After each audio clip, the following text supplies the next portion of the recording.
ऐसे जो लोग हैं, कहते हैं हे पुत्रो, उससे उनका अंतःकरण शुद्ध हो जाता है और अंतःकरण की शुद्धि से वो ब्रह्मानंद की प्राप्ति करते हैं, परम मोक्ष की प्राप्ति भी कर लेते हैं।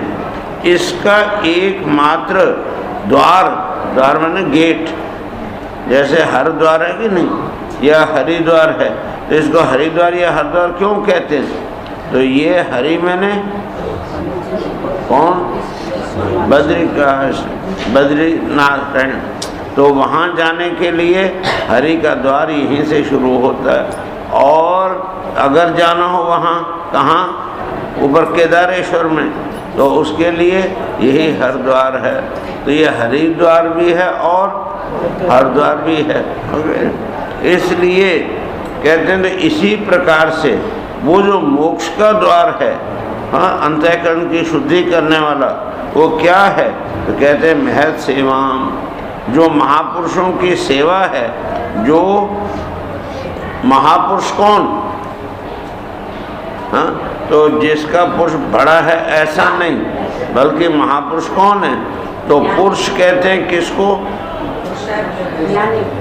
नहीं, पुरुष कहते हैं आत्मा को।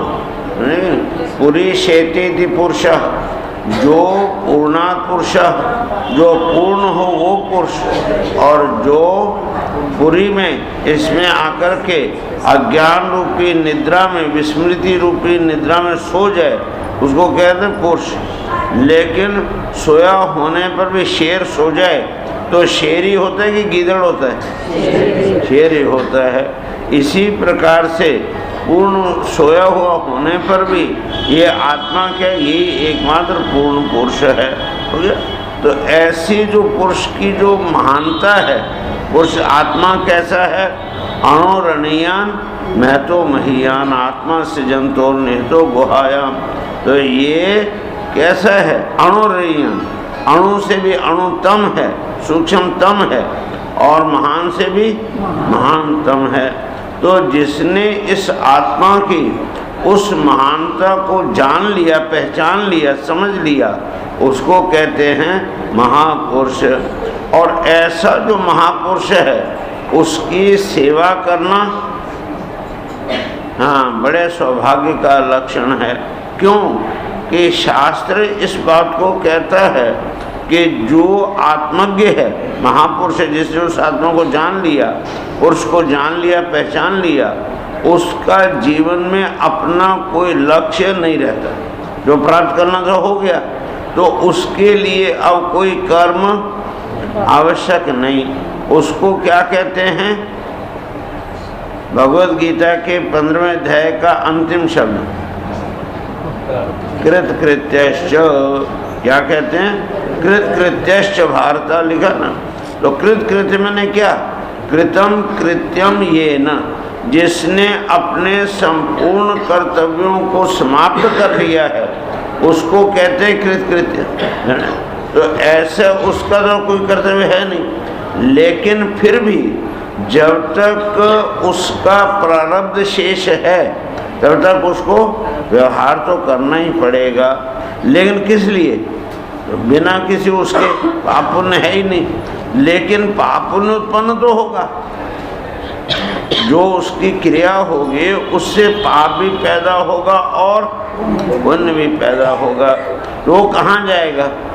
तो उसमें लिखा है उपनिषदों में कि जो उसके निंदक होते हैं, जो उसके आलोचक होते हैं, उनको उसके पाप मिल जाते हैं, और जो उसके अर्चक होते हैं, जो उनके सेवक होते हैं, उनको उनके पुण्य मिल जाते हैं।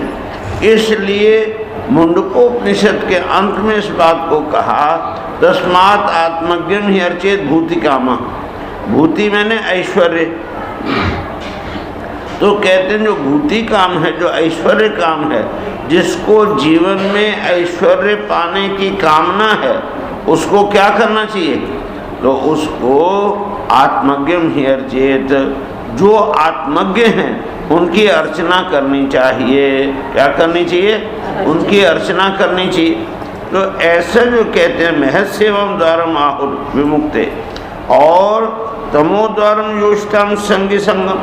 इसके विपरीत जो लोग नारी के उसमें जाल में फंसते हैं, या जो नारियां नर के जाल में फंसते हैं, अर्थात जो इस नर नारी रूप बताया था उस दिन, नर नारी रूप ये बाह्य शरीर, ये स्थूल शरीर, इसके अंदर जो रमा हुआ है उसको कहते हैं नारी, और उसी को कहते हैं नर। और मनुष्य, दोनों मनुष्य हैं, चाहे वो नर हो चाहे नारी हो। इसलिए नर और नारी पैदा होते हैं और मनुष्य बनना पड़ता है, हो गया नहीं? तो ऐसी अवस्था में इस बात को कहा कि जो इस नर नारी रूप बाह्य शरीर में ही आसक्ति पूर्वक रमे रहते हैं, वो तो कहाँ जाते हैं? तमोद्वारम, अगर वो तम मैंने अंधकार ही रूप दरवाजा है जिसका, ऐसे घोर नरकों में वो चले जाते हैं। इसलिए जो जिनका चित्त समता में आ गया, अर्थात जो बाह्य जगत के उच्चावच को नहीं देखते, जिनके लिए क्या है, जगत के जितने भी सुख दुख हैं वो सब क्या हो गए?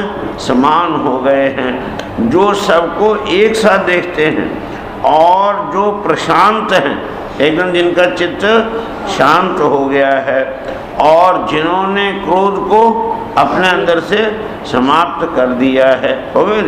ऐसे जो लोग हैं कहते हैं वो तो सुधा साधु, ये वो साधु वही वास्तव में साधु हैं और वही वास्तव में सुहृद हैं।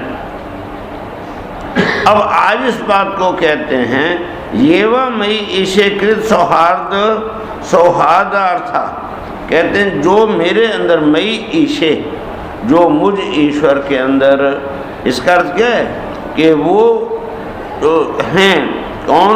ऋषभ देव जी, वो अपने आप को क्या कह रहे हैं? मुझ ईश्वर में, अर्थात इस बात को स्पष्ट कर रहे हैं कि मैं क्या हूँ? ईश्वर हूँ। ऐसा कहते हैं जो वास्तव में कौन है? हाँ, कहते हैं कृत सौहृदार्था, जिन्होंने अपने हृदय को क्या कर लिया? सौहार्द के द्वारा अर्थ में लगा दिया है। और जनेषु देहम भरवार्तिकेषु गृहेषु जयात्म जरा तिमत्सु न प्रीति युक्ता यावद अर्थाश्च लोके। कहते हैं एक बात और भी याद रखो कि मुझ परमात्मा में प्रेम करते हैं, उनका प्रेम कहाँ है? मुझ परमात्मा में ही, एकमात्र परमात्मा में ही उनका क्या है? पुरुषार्थ है, मानते हैं, उसी को पुरुषार्थ मानते हैं। ये मुझ ईश्वर का ही क्या करते हैं? जो प्रेम को करना, मैंने ईश्वर प्रेम को ही जो क्या मानते हैं? परम पुरुषार्थ मानते हैं।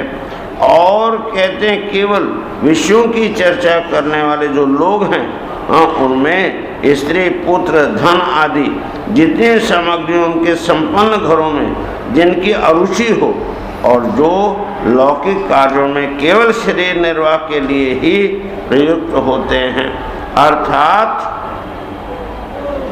जितने भी भोग हैं उन भोगों में जिनकी कोई आसक्ति नहीं है, लेकिन फिर भी जो प्रारब्ध है उस प्रारब्ध के कारण से जो भी मिलता है उसमें वो, हाँ, उसमें रुचि नहीं करते।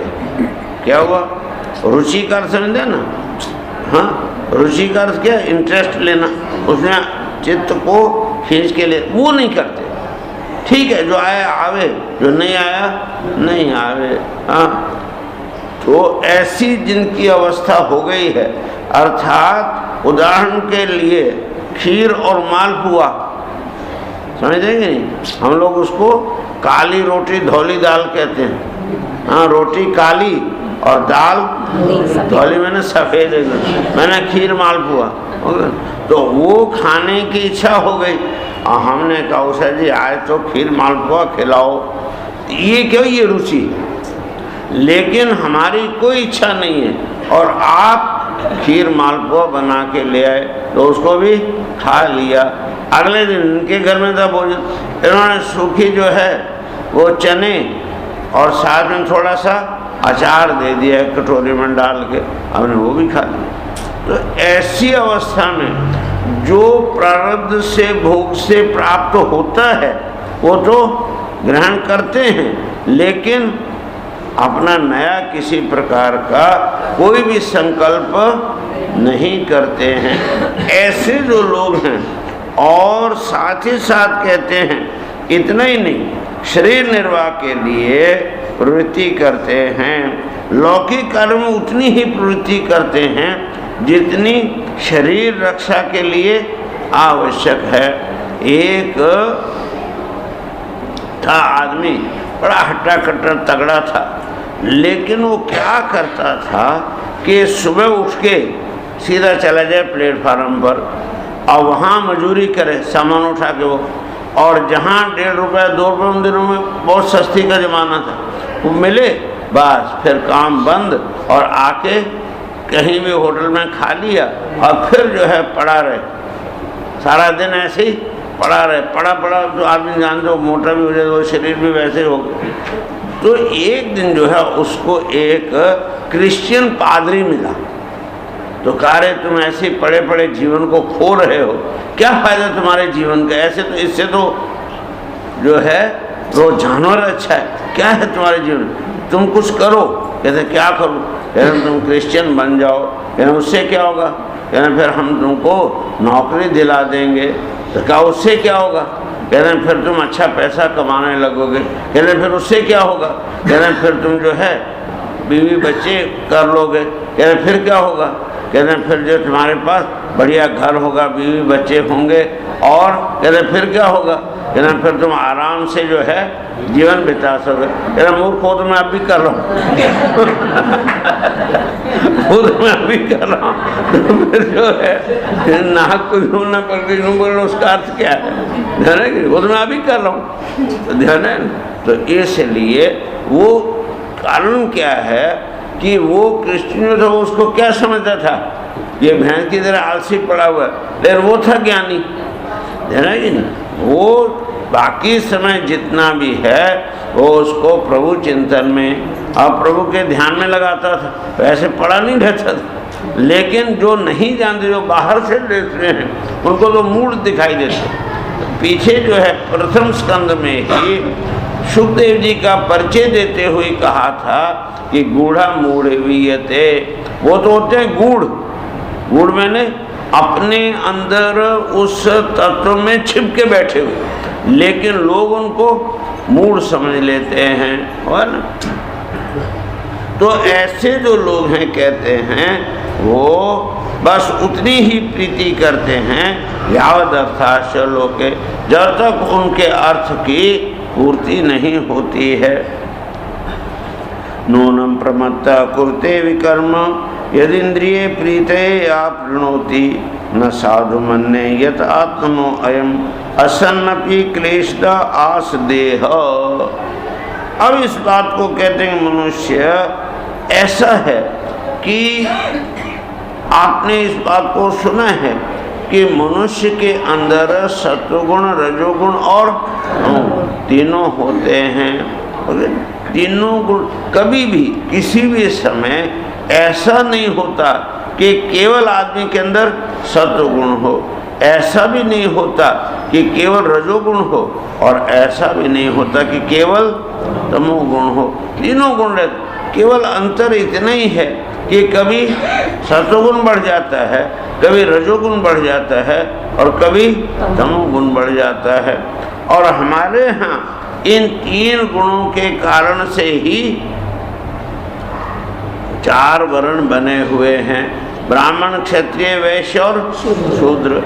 तो जो विशुद्ध सत्व है, मैंने प्रधान सत्व है, 90% सत्वगुण हुआ, और 5-7% रजोगुण और तमोगुण हुआ, 3% वो हुआ। तो ऐसे जो लोग हैं उनके अंदर क्या है? सत्वगुण का आधिक्य है, तो उनको ब्राह्मण कहते हैं। लेकिन जिनके अंदर रजोगुण प्रधान है, लेकिन साथ में सत्वगुण में प्रभुत मात्रा में है, जैसे 60% तो हो गया रजोगुण और 30% हो गया सत्वगुण और 10% तमोगुण। तो ऐसे जो लोग हैं उनको क्षत्रिय कहते हैं। और जिसमें 60% हो जो है रजोगुण और 30% तमोगुण और 10% सत्वगुण, तो उसको क्या कहेंगे? वैश्य कहते हैं। और जिसके अंदर तमोगुण ही ज़्यादा है, 60-70% तमोगुण है और बाकी में रजोगुण और तमोगुण है, तो उसको शूद्र कहते हैं। ये चारों वर्ण बन गए। लेकिन होता क्या है, आप विचार करके देखो, जिस समय प्रातः काल आप सोते हैं उठते हैं, उस समय आप क्या होते हैं? शूद्र होते हैं। मल मूत्र अपने साफ करते हो, सब कुछ करते हो कि नहीं? वो करने वाला कौन होता है? तो आप शूद्र हैं कि नहीं उस समय? उसके बाद नहा धो के पवित्र होके मंदिर में बैठे और वहाँ जप ध्यान स्वाध्याय करने लगे। 1 घंटा वो जब ध्यान स्वाध्याय किया, उस देर में आप क्या हैं? ब्राह्मण हैं। और जब नौकरी पे चले गए, प्रोफेशन पे, और वहाँ सेवा करने लगे, तो क्या हो गए? वैश्य बन गए, हो गए नहीं? और घर की रक्षा सुरक्षा के लिए ये ताले बंद करो, वो करो, हाँ, और जो है सब घर के अंदर सुरक्षा के अंदर, ये कौन करता है? क्षत्रिय करता है, हो गए नहीं? तो क्षत्रिय हो गए। तो मतलब क्या हुआ कि एक ही दिन में आप ब्राह्मण भी बनते हैं, वैश्य भी बनते हैं, क्षत्रिय भी बनते हैं और शूद्र भी बनते हैं। लेकिन जिसमें मेजोरिटी जिसकी वो गिनती हो जाती है, जाने 24 घंटे में जिसने जो है 15 घंटे ब्राह्मण का कार्य किया और 9 घंटे दूसरे काम किए, क्यों? सोएगा भी सही, तो 6-7 घंटे 8 घंटे तो सोएगा भी और दूसरे काम भी करेगा। तो जो 14-15 घंटे ब्राह्मण रहता है उसको ब्राह्मण कह देते हैं। जो 14-15 घंटे क्षत्रिय रहेगा उसको क्षत्रिय कह दिया। जो 14-15 घंटे इस हिसाब से वैश्य और शूद्र, लेकिन होते सब के अंदर सब। तो ऐसी अवस्था में इस बात को कहते हैं कि व्यक्ति के अंदर क्या होता है? सत्वरजतम तीनों के कारण से जब तमोगुण बढ़ता है तो क्या होता है? व्यक्ति के अंदर प्रमाद आ जाता है। रजोगुण बढ़ेगा तो आलस्य आएगा, ध्यान देना। तमा प्रधान जब रजोगुण आएगा तो आलस्य आता है, और जो आलस्य आता है तो ये टालने की वृत्ति प्रधान हो जाती है। आज करे वो कल कर, और कल करे वो परसों। इतनी जल्दी क्यों करते हो? पड़े अभी हैं बरसों। ये किनका महावाक्य है? आलसियों का। ये आलसी लोग इस तरह से करें। और जो सात्विक होगा वो तो क्या कहेगा? जो कल करे वो आज कर, आज करे वो अब, क्षण में प्रलय होगी, फिर करे वो कब, हो गया। और इसके विपरीत जो तमो प्रधान है वो न आज का काम कल पर डालते हैं, न कल का काम आज करते हैं। वो कहते हैं कि किस किस को गाइए, किस किस को गाइए, किस किस को रोइए, आराम बड़ी चीज है, मुँह ढक के सोइए। तो जाना कि नहीं? तो उनके लिए वो निद्रा ही जो है वही क्या है? तो ऐसी अवस्था में उनको तामसी कहते हैं। और वो जो तमोगुण बढ़ता है तो व्यक्ति के अंदर प्रमाद आ जाता है। ये जो प्रमाद जो है ये शारीरिक होता है, ध्यान रखने का। आलस्य जो है वो मानसिक है और प्रमाद शारीरिक है। शरीर एकदम भारी हो जाता है, उठने की इच्छा नहीं होती, चलने की इच्छा नहीं होती, कुछ करने की इच्छा नहीं होती, तो उसको कहते हैं प्रमाद। और हमारे शास्त्रों में जितनी प्रमाद की निंदा की गई है उतनी और किसी चीज़ की निंदा नहीं की गई है। गीता में भी अगर आप पढ़ें तो भगवान ने सबसे ज़्यादा एक प्रमाद और एक क्रोध, इन दो की ही निंदा सबसे ज़्यादा की, जगह जगह बार बार कह। और मुंडकोपनिषद में तो स्पष्ट शब्दों में लिखा है अप्रमत्तेन वेधव्यम। जो अप्रमत्त है, अर्थात प्रमत्त मैंने वो प्रमाद के कारण से भरा हुआ, प्रमाद से भरा हुआ, प्रमत्त हुआ, और उसके जो उल्टा है वो क्या होगा? अप्रमत्त। वो अप्रमत्त ही लक्ष्य का, जीवन रूपी लक्ष्य का अनुसंधान कर सकता है। अप्रमत्तेन वेधव्यम।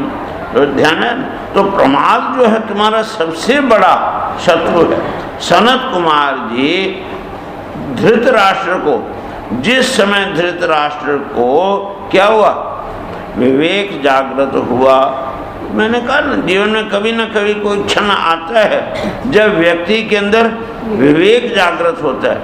और वो विवेक कब जागृत हुआ धृतराष्ट्र में? जब सारा युद्ध समाप्त हो गया, 100 के 100 पुत्र मर गए, हाँ, और हालत खराब हो गई, और युधिष्ठिर गद्दी पर बैठ गए, और युधिष्ठिर ने फिर भी धृतराष्ट्र को अपने पिता की तरह ही बड़े सम्मान के साथ राजमहल के अंदर रखा। तो एक बात याद रखो, वो ये कि व्यक्ति को अपमानित जीवन हो और उसको दिया गया सम्मान ज़्यादा चुभता है।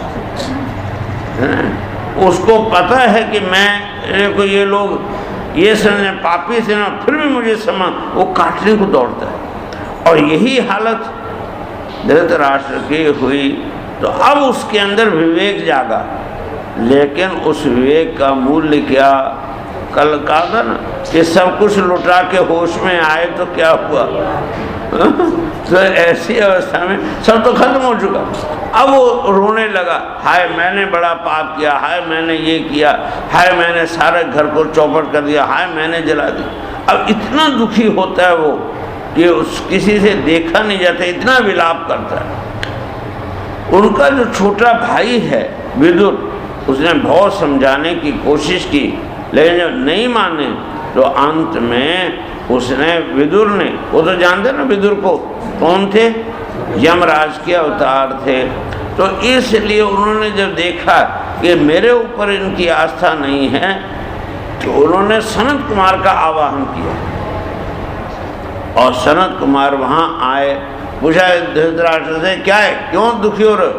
तो उन्होंने बताया कि इसे, तो कहते हैं मूर्ख, वो जो मरे थे वो तो अपनी मौत से मरे थे, तुम मारने वाले कौन थे?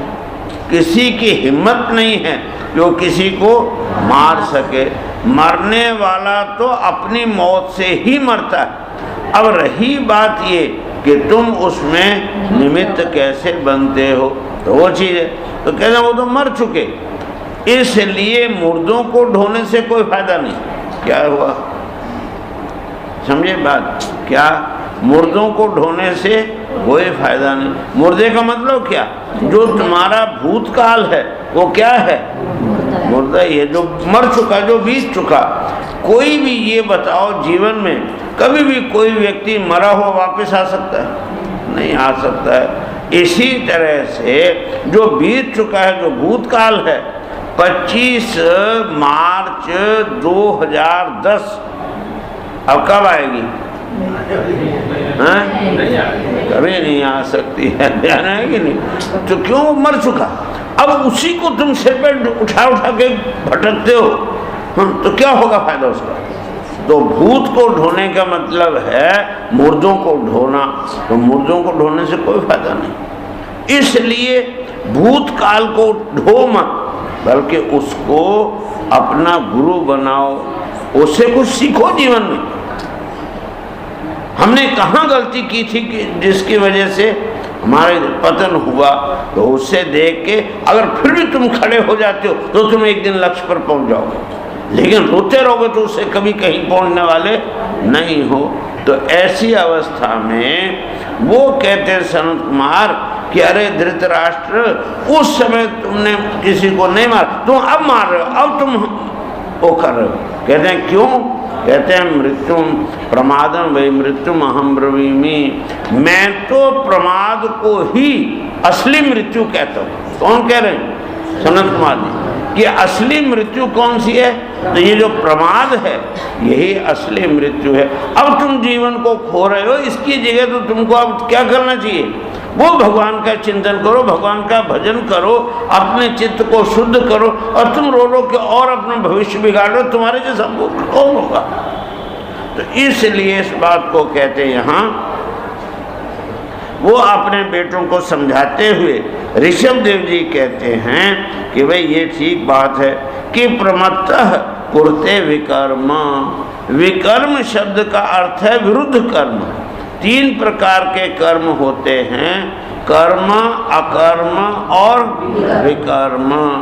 गीता में भगवान ने इस बात को कहा कि कर्मणो है भी बोधव्यम, बोधव्यम च विकर्मणः अकर्मणश्च बोधव्यम गहना कर्मणो गति ही।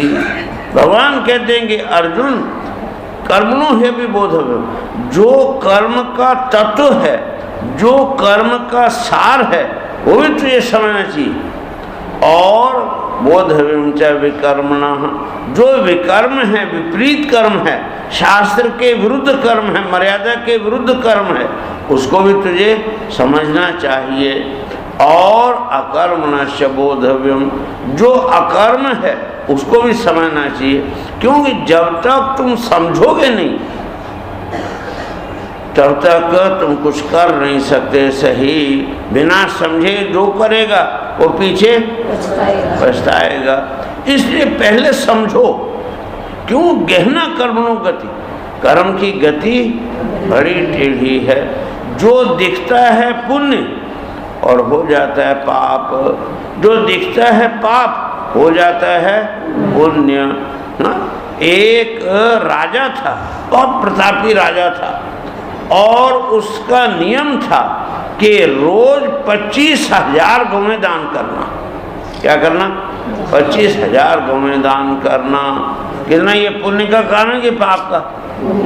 पुण्य का काम। 25,000 गौएं दान करना। लेकिन इतना करते हुए भी वो कस योनि में गया, गिरगिट योन प्रयोग। कबीरदास जी कहते हैं कि वो जो है कहाँ गया?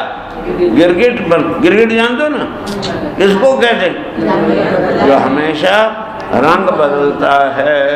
और जैसे जैसे वातावरण में पहुँचे, जैसे उसमें पहुँचे, वैसे वो रंग भी उसका कभी हरा हो जाएगा, कभी नीला हो जाएगा, कभी एकदम लाल हो जाएगा, रंग बदल लेता है। तो ऐसी अवस्था में उसको कहते हैं गिरगिट। और इस गिरगिट की उम्र कितनी होती है? तो शास्त्र कहते हैं हजारों वर्ष की होती है, सैकड़ों नहीं, हजारों वर्ष की उम्र उनकी गिरगिट की होती है। बड़ी लंबी आयु होती है। इसका प्रमाण भी दिया भागवत में कथा। तो खैर, तो वो गिरगिट बन गए। क्यों? इतना पुण्य करने वाला भी गिरगिट योनि पर, गिरगिट की योनि में गया। कारण क्या हुआ? प्रमाद।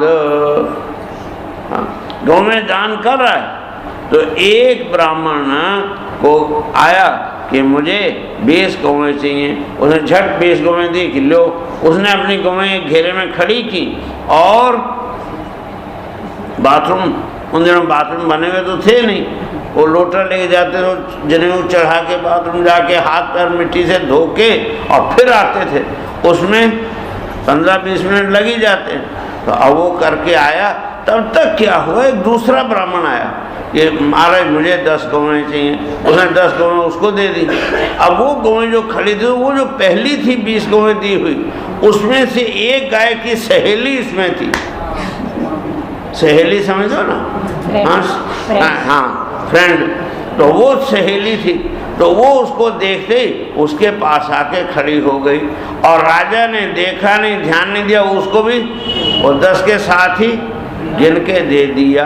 अब उधर कितनी रह गई? 19, और इधर 10 हो गई। इतने वो ब्राह्मण जो आया, उसने देखा मेरी गौएं तो 19 रह गई, एक गाय कहाँ गई? तो झट देखा ध्यान से, तो वो उधर खड़ी है। उसने कहा ये भाई, ये गाय तो मेरी है, मुझे दो। कह रहे नहीं, मुझे राजा ने भी दिया। कहते नहीं, ये गाय मेरी है।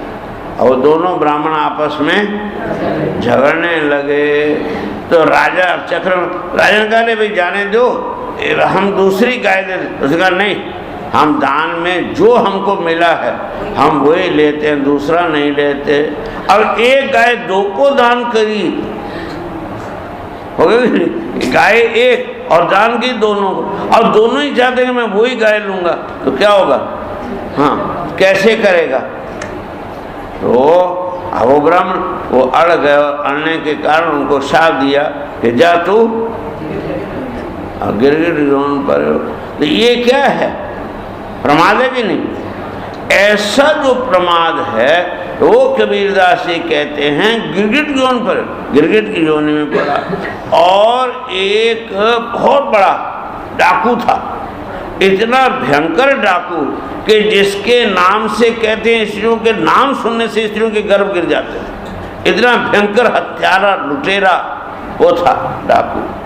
तो और वो जो है जितने भी आए ना सामने लोग, उनको ऐसे काटता था तलवार से जैसे कोई गाजर मूली को काटता है। उसको कोई वो नहीं होता था कि मैं ये हत्या कर रही ये।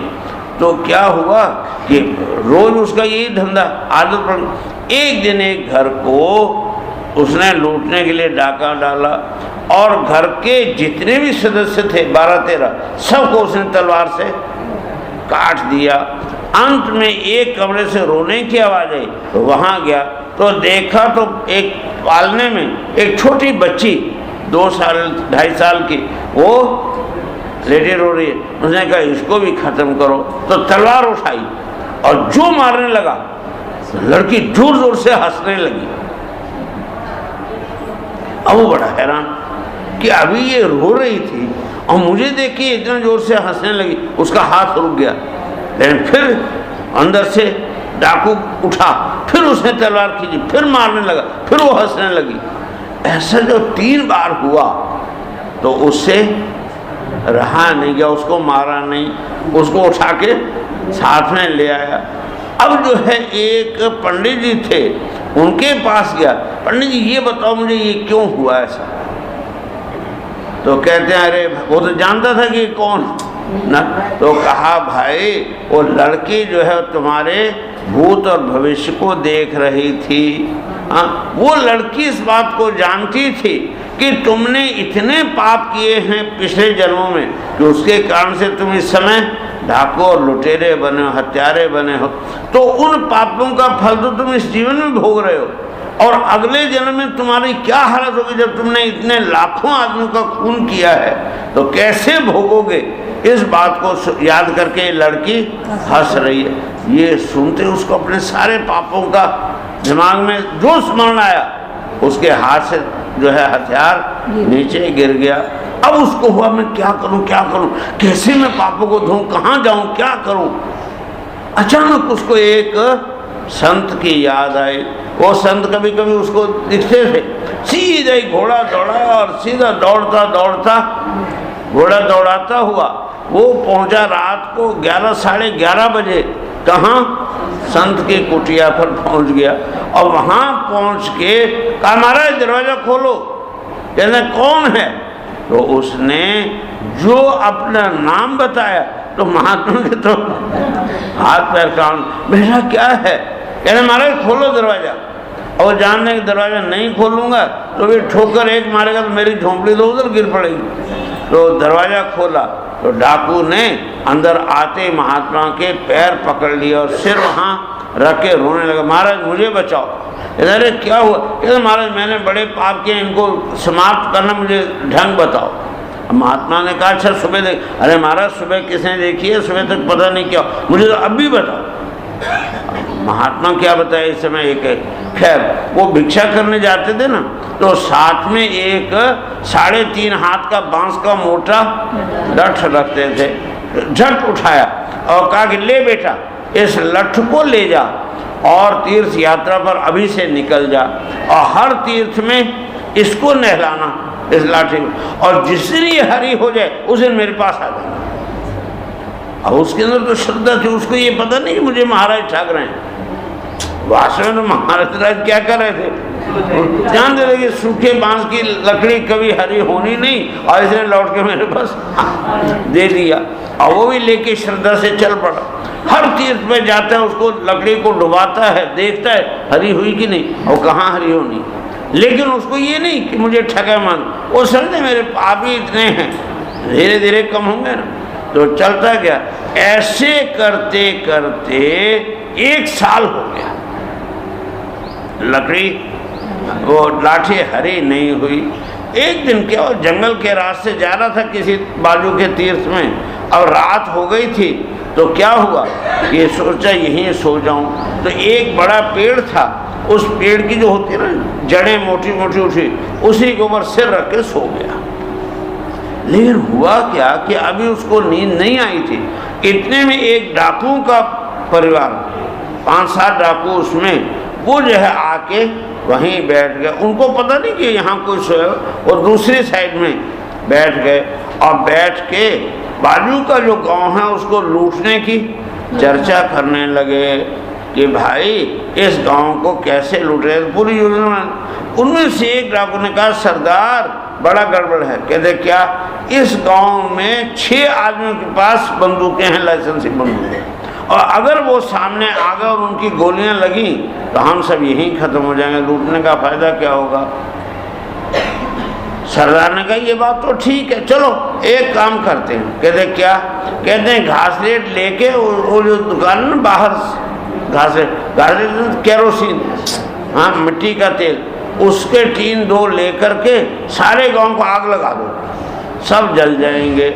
और फिर जब सुबह हम लोग जाके जो भी धातु वगैरह है वो सब धातुओं के सामान है वो सब इकट्ठे करके ले चलेंगे। सर ने कहा हाँ ये ठीक है। कहते बस ठीक है, 12 बजे तो अपने चलेंगे। अब ये जो थोड़ी देर तक आराम कर लो। तो साधु में से लेट गए। अब ये सुना इसने डाकू ने, ओहो ये तो इतने दिन चलने से उसका अंतःकरण में कुछ तो शुद्धि आई थी, तो ये इतनी हत्याएं करेंगे। अरे ठीक है, मनुष्य तो जले से जले, पशु बेचारे जिनके गले में रस्सी फंसी वो मरेंगे, न जाने कितने प्राणी जो जीव जो उड़ने वाले या वो सब जल जाएं, क्या होगा। बड़ा पाप हो रहा है, बड़ा पाप हो रहा है, क्या करूं। और मैं इनको समझाने जाऊं तो ये समझेंगे नहीं, उल्टा साथ में मुझे ही मार डालेंगे, क्या करूं। उससे रहा नहीं गया, तो वो जो लाठी थी ना उठाई और वो सातों के ऊपर, वो तो लेटे हुए थे, एकदम उनके सिरों पर धड़ाधड़ मार के उन्हें सातों का खून कर दिया। और फिर रात हो गई थी 12 बजे, फिर सो गया। सुबह उठ के देखा तो वो जो बांस है उसके अंदर एक हरी कोपल निकली। वो देख के वो तो हैरान। अरे गुरु महाराज ने कहा था देखो आज जो है, ये हुआ कैसे, पिछले उसमें तो नहीं हुआ, कहाँ हुआ। अब वो चक्कर में पड़ गए। चलो गुरु महाराज से पूछते हैं। बस उसी समय जो उठाया लिया और दौड़ने लगा। हाँ चलता गया चलता गया चलता गया, चलते चलते एक आध हफ्ते में पहुंचा। लेकिन पहुंचा वही रात के 12 साढ़े 12 बजे पहुंचा। ए महाराज मैं आ गया, खोलो दरवाजा। अब महाराज ने सोचा ये तो कभी आने वाला नहीं था, ये आ गया, अब इसको पता चलेगा मेरी लाठी से पिटाई करेगा। तो दरवाजा खोला तो झट देखो महाराज बांस हरा हो गया। अब महात्मा के तो ठंडे होश हो रहे, ठंडी में पसीना, ये कैसे हो सकता है। फिर भी लेकिन प्रत्यक्ष को क्या बेटा ये किस तीर्थ में हुआ। उनके अंदर भी जिज्ञासा, किस तीर्थ में हुआ। महाराज वो तो मुझे पता नहीं, लेकिन ये घटना हुई तब मैंने सुबह देखा तो ये है। कहा सच है बेटा, तूने ये जो 7 हत्याएं की ना, इन 7 हत्याओं के पुण्य से तेरे सारे जितने भी पाप थे वो सब कट गए। क्यों? तुमने मारा था कम से कम 10, 20, 50 हजार को, लेकिन तुमने जान कितनों की बचाई? लाखों की बचाई। और उन निरीह जीवों की जान तूने बचाई जो कुछ नहीं कर सकते थे, इसलिए महान पुण्य हो गया। देखा कि नहीं, एक 25,000 गौएं दान करता है और उसको पाप की गिरगिट यून मिलती है, और एक हत्या करता है और उसको पुण्य मिलता है। हो गए। तो इसलिए भगवान इस बात को कहते हैं कि कर्मणो है भी बोधव्यम, बोधव्यम च विकर्मणः अकर्मणश्च बोधव्यम गहना कर्मणों। ये कर्मों की गति बड़ी विचित्र है। हाँ? कर्मन की गति न्यारी साधो कर्मन की गति न्यारी। तो इसलिए जो है इस बात को कहते हैं जो विकर्म है, विकर्म का अर्थ है शास्त्र के विरुद्ध कर्म। लेकिन शास्त्र का जो विरोध है वो भी कैसा है वो समझना बड़ा कठिन है, विवेक करना बड़ा कठिन है। और उसमें कहते हैं जरा भी अगर प्रमाद हो गया, नूनम प्रमत्ता कुरते विकर्म, कहते हैं जो प्रमत्त व्यक्ति है वही क्या करता है, विकर्म यानी शास्त्र विरुद्ध कर्म जो है उनको करता है। और कहते हैं कुकर्म करने लगता है तो उसकी जो प्रवृत्ति है वो काय के लिए होती है, तो कहते हैं यद इंद्रिय प्रीते आपृणोति, वो केवल अपने इंद्रिय सुख के लिए ही, इंद्रियों का क्षणिक सुख होगा नहीं। आप समझ लो कि फेवरेट आपका रसगुल्ला खाना बड़ा आपको अच्छा लगता है, अब वो जो रसगुल्ले हैं आपको 5 मिले, 5 रसगुल्लों को आपने बड़ा स्वाद ले लेके हाँ उसके साथ खा लिया, खाया, तो अब वो 5 रसगुल्लों का कितना स्वाद आया, कम से कम आपने 10 मिनट लगाए, 10 मिनट स्वाद आया कि नहीं। ऊपर से एक नीम की कड़वी पत्ती खा लो। अब जो है ये बताओ रसगुल्ले का स्वाद ज्यादा रहेगा कि नीम की पत्ती का? वो कहाँ गया? जो 5 रसगुल्ले खाए थे वो स्वाद कहाँ चला गया? खत्म हो गया कि नहीं? तत्काल खत्म हो गया। इसलिए ये जो है इसको कहते हैं क्षणिक सुख। एक क्षण जितनी देर तक वो जीभ पर रहेगा उतनी देर आपको सुख रहेगा, लेकिन वो रख नहीं सकते। मान लो एक रसगुल्ला मुंह में डाला और उसको 4 घंटे तक मुंह में ही रखो, क्या स्वाद आता रहेगा? अच्छा एक बात बताओ, तुम लोग भोजन करते हो तो भोजन करने स्वाद लेते हो कि नहीं? फिर बाद में कुल्ला क्यों करते हो? कुल्ला तो नहीं करना चाहिए। कुल्ला नहीं करोगे तो मुंह के अंदर ही सब रहेगा कि नहीं, तो स्वाद आता रहेगा कि नहीं?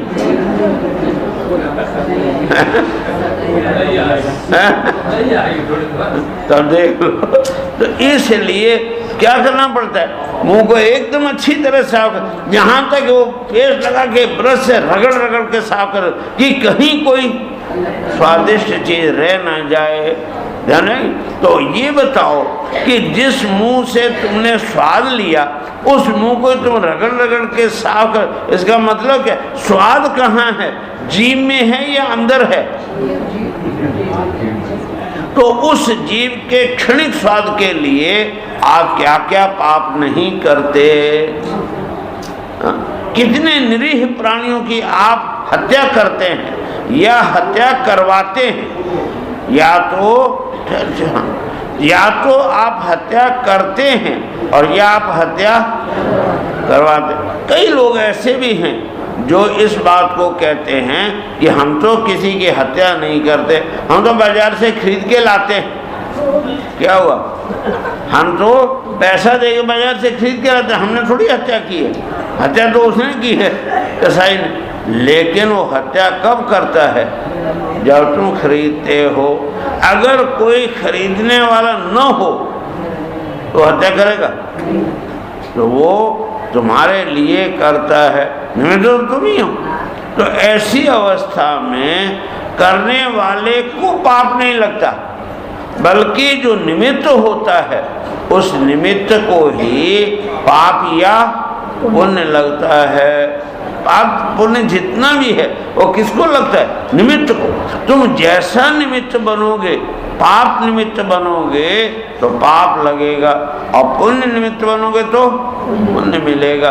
निमित्त मात्र है। इसलिए भगवान अर्जुन को कहते हैं निमित्त मात्रम भव सव्यसाचिन, हे सव्यसाची तुम केवल निमित्त बनो। तुमको करना कराना कुछ नहीं, करने कराने वाला तो मैं हूँ। मैं वेते निहिता पूर्व में, मैंने ये सब पहले से ही नक्की करके रखा, निश्चित करके रखा है। तुमको तो केवल उसमें निमित्त बनना है। हाँ, वो जो होता है ना नाटक में, जो पात्र क्या बोलता है, जो डायरेक्टर ने लिखा है वही ना बोलेगा। जो डायरेक्टर ने निर्देश दिया है वैसे ही ना करेगा, तो वो स्वतंत्र कुछ नहीं है कि लिखने वाला वो है। फिर भी आप किसकी प्रशंसा करते हैं, डायरेक्टर की कि अभिनेता की? क्यों? कैसा अभिनय उसने किया, क्या किया, उसका महत्व नहीं, कैसा किया उसका। उसमें रामायण का सीरियल देखा कि नहीं, उसमें राम का अभिनय भी एक ने किया और रावण का अभिनय भी एक ने किया। लेकिन अगर ईमानदारी से देखो तो किसके अभिनय की प्रशंसा करते हो, रावण की कि राम की? रावण की नहीं, राम की स्तुति नहीं कह रहा हूं मैं, राम तो महान है ही है, लेकिन अभिनय किसने बढ़िया किया? वो जो अरविंद त्रिवेदी है, तो अभिनय की प्रशंसा, जो क्रूर आदमी का भी अभिनय करता है आप उसकी प्रशंसा करते हैं। मैंने देखा एक फिल्म एक्टर प्राण, वो ऐसा जो है अभिनय करता है कि बिल्कुल लगता है कि वो, हालांकि व्यक्तिगत जीवन में वो एक महात्मा से कम नहीं है। मैं उसको व्यक्तिगत रूप से जानता था, हाँ, उसकी पत्नी हमारे सत्संग में आती थी, तो बड़ा ही अच्छा आदमी था। लेकिन अभिनय जो है, तो आप प्रशंसा अभिनय की करते हैं या व्यक्ति की? अभिनय की करते हैं। तो ऐसी अवस्था में बात ध्यान में आ गई, तो वो निमित्त बनता है। इसलिए भगवान कहते हैं मया एवेते निहिता पूर्व में, ऐसा पहले से मैंने कर करा के रखा, तुम तो केवल उसमें निमित्त बनोगे। जैसा तुम निमित्त बनोगे वैसे तुमको उसका फल भी मिलेगा। तो निमित्त अच्छा बनना चाहिए, होगा कि नहीं? तो इसलिए कहते, जैसे वही हत्या करने में, हत्या की तो कर्म तो किया हत्या का, लेकिन हुआ क्या उससे? पुण्य हुआ, और वो पुण्य करने गया तो निमित्त आपका बन गया कि नहीं? तो इसी तरह से इसलिए कहते हैं न साधु मन्ने यथा आत्मो अयम असन्नपि क्लेशदा आस देह। कहते हैं मैं जो है बेटो, मैं इसको कभी भी अच्छा नहीं समझता। न साधु मन्ने, मैं इस कर्म को साधु कर्म नहीं मानता, मैं इसको बुरा ही मानता हूँ। इसलिए कहते हैं कि ऐसे जो लोग हैं वो अच्छा नहीं करते हैं। क्यों? इसी के कारण से आत्मा को ये जो असत और दुखदायक शरीर प्राप्त होता है। हाँ, जब ये शरीर छोड़ेगा तो शरीर छोड़ने के बाद जो दूसरा शरीर मिलेगा वो कैसा मिलेगा? एकदम असत शरीर। वेद का एक मंत्र इस बात को स्पष्ट करता है, असत नेत्स भवति असत ब्रह्मेति वेद चेत। हाँ, अस्ति ब्रह्मेति वेद चेत वेद संतम एनम ततो विदु। संत कौन है और असंत कौन है, इसकी व्याख्या करती है उपनिषद। तो वो कहते हैं कि जो असत ब्रह्मेति वेद चेत, जो ब्रह्म मैंने परमात्मा को असत मानता है और मरने के बाद असत ही हो जाता है नहीं? और जो उस ब्रह्म को, उस परमात्मा को, उस परम सत्ता को, अंतिम सत्ता को सदरूप से जानता है, वही संतम एनम ततो विदु, उसी को लोग संत रूप से जानते हैं, है ना कि नहीं? तो असन्निव सब होती, वो असत ही हो जाता है। इसका अर्थ क्या निकला? इसका मतलब क्या है? तो मतलब ऐसी योनियों में चला जाता है जहां उनके अस्तित्व का कोई गिनती ही नहीं है। मनुष्य पृथ्वी पर कितने हैं वो गिने जा सकते हैं कि नहीं? मनुष्यों को गिन सकते, और समझ लो घोड़े भी गिन सकते हो, गौएं गिन सकते हो कितनी हैं, हाँ, उनकी भी गिनती कर सकते हैं। लेकिन मच्छर कितने सारी दुनिया में, उनको कोई गिन सकता है? हाँ, मक्खियाँ कितनी हैं, मकोड़े कितने हैं, कीड़ियाँ कितनी हैं, वो गिनता है। तो ये जो योनियाँ हैं इनको क्या कहते हैं? असद योनि कहते हैं। क्या कहते हैं, असद योनि कहते हैं इसको, उसमें वो असत हो जाता है। तो ऐसी जो असद योनियां हैं जो किसी भी गिनती में ही नहीं है, ऐसी योनियों में चला जाता है।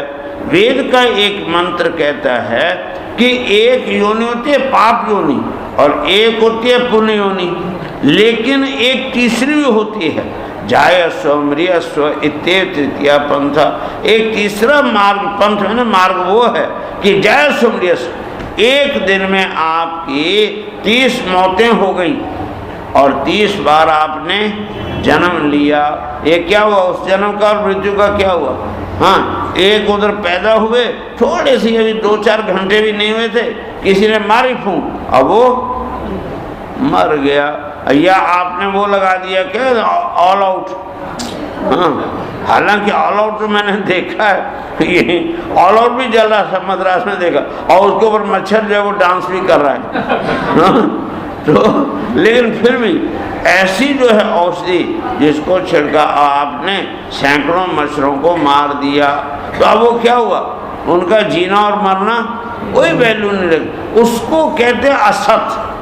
तो ऐसी असत योनि में और कैसी दुखद में दुख ही जिसमें मिले, कभी सुख नहीं मिले। मनुष्य जीवन में तो आपको कभी सुख और कभी दुख मिलता भी है, कभी शांति और कभी आराम मिलता भी है, लेकिन जिनको ऐसा कभी भी ना मिले उसको कहते हैं कष्टदायक योनि, दुख योनि कहते हैं।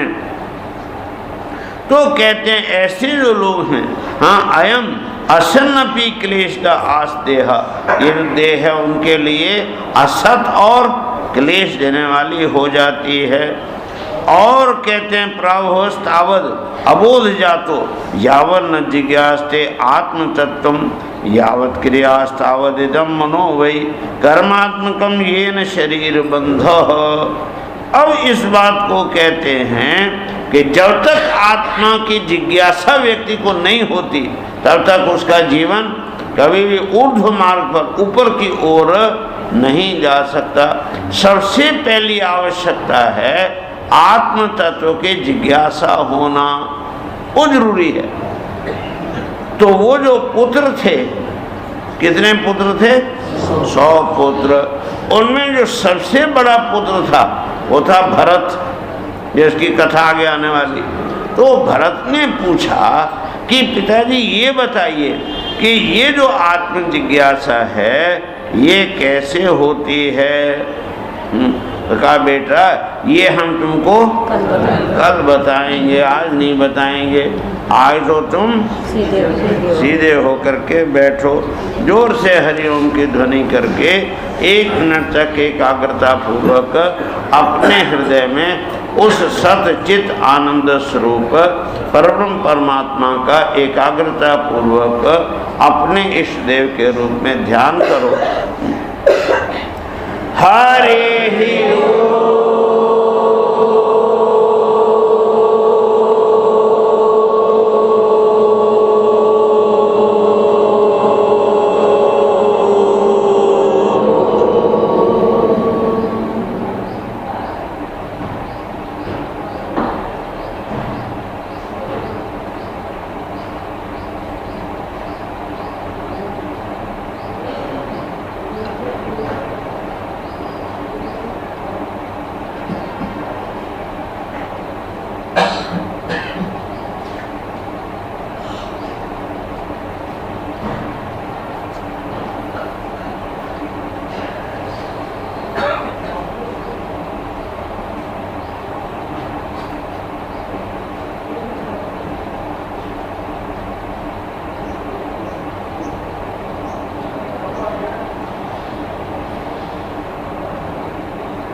शांति शांति।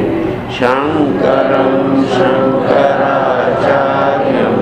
केशवं बादरायणं सूत्रभाष्य कृतौ वन्दे भगवन्तौ पुनः पुनः।